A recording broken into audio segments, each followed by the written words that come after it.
তো গাইজ আমরা চলে এসেছি আজকে মুখার্জি হেসেলের ডিনারে। তো আজকে দেখে নি কি কি হচ্ছে। কি করছো গো আজকে?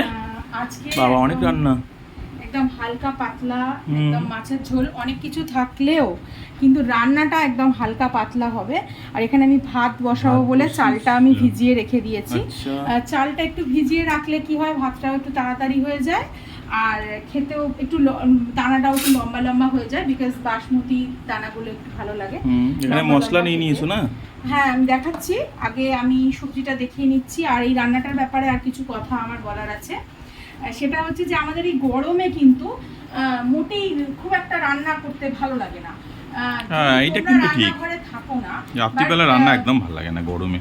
তোমরা রান্নাঘরে থাকো না, বাট যারা যারা রান্না করেন তাদের মনে হয় এই গরমে সত্যি খুব কষ্ট হয়। তো এইরকম একটা রান্না যেটা আমাদের গরমে তাড়াতাড়ি হয়েও যাবে, প্লাস এটা খুব হালকা পাতলা, সো যে কোনো কেউ এটা খেতে পারবে রাত্রিবেলা, বয়স্ক থাকলে বাচ্চা থাকলে কোনো প্রবলেমই হবে না।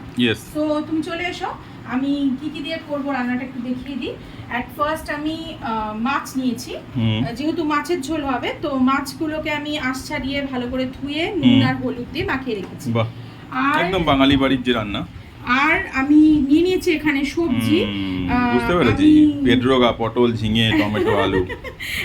আমি নিয়ে নিয়েছি এখানে 3-4টে মতো পটল আর একটা টমেটো, একটু 1 কুচি আদা গ্রেড করা, একটা ঝিঙে, 2টো বড় সাইজের আলু।